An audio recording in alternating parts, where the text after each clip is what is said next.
Deep State Stooge John McCain defends turning junk Russia dossier over to Comey. Duty demanded I do it, by Jim Ha for thegatewaypundit.com. Fake dossier peddler there, but duty demanded I do it. Yeah, right, McCain. In January of 2017, Senator John McCain admitted on Fox News Channel that he was the one who turned the bogus Trump-Russia dossier over to the FBI. McCain made the comments during an interview with Brian Kilmeade.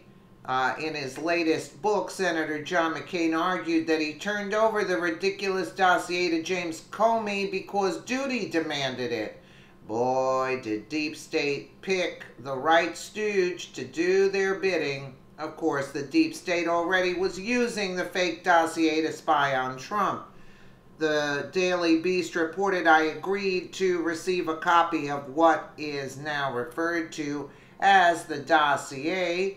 McCain writes in the upcoming book titled The Restless Wave, referencing information compiled by former British intelligence officer Christopher Steele.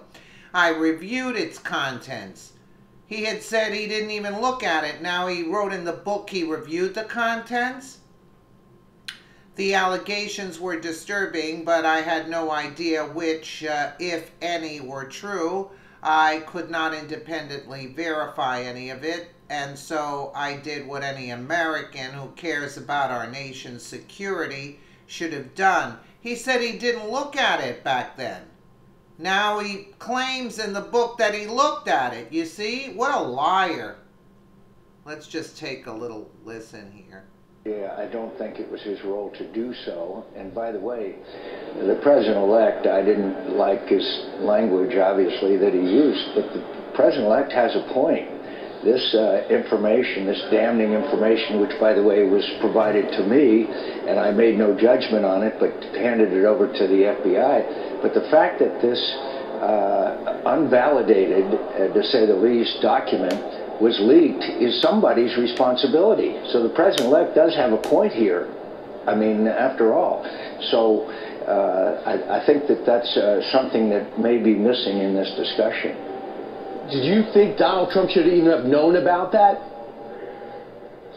About the, well, I don't question the intelligence agencies briefed him of the existence of it. The question is how valid is that document? I had no way of knowing whether it was valid or not. I assumed it wasn't.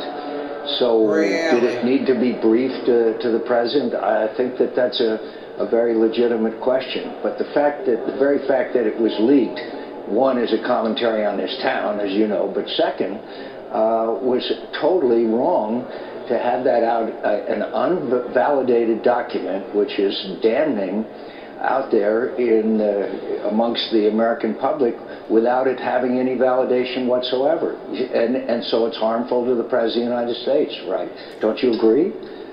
I thought it was stunning. It was a stunning series of events that really occupied our 3-hour show and the radio show right after. Just switching now to something else I watched a lot. I didn't even know what Rex Tillerson sounded like. I only read his biography. Many people didn't know much about him. After hearing his testimony, do you feel good about him being the next Secretary of State, despite the fact that he's gotten that friendship award from Vladimir Putin?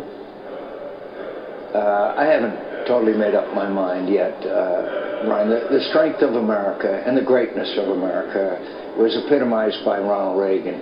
He took a stand not just because of doing business with the Russians. He took a stand because he stood for the people who were captives behind the Iron Curtain. That's why he said, tear down this wall.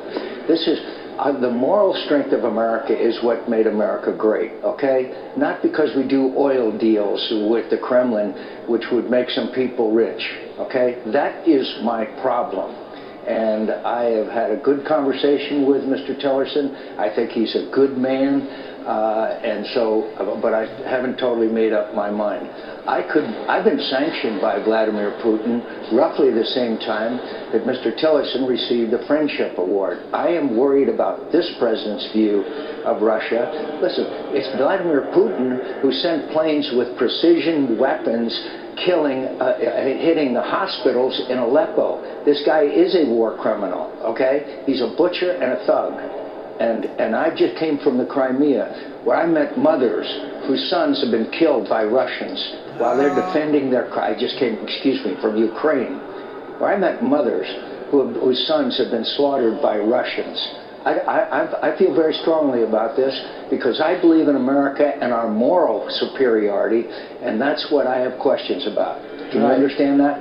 Absolutely, Chairman. Now let's move on to something else that I was getting through a lot of it. It's 33 pages. It's a white paper that you put out, and the headline is rebuilding. Instead of rebuilding our military, you say digging out. We're digging out where we've been over the last 8 years. You're talking about a very big defense buildup. How big? Roughly $54 billion additional just this year.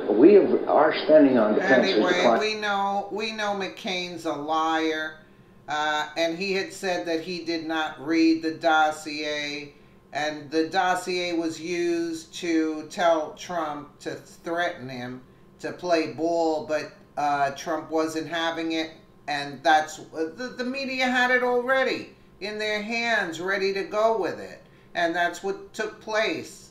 Come on, what a character!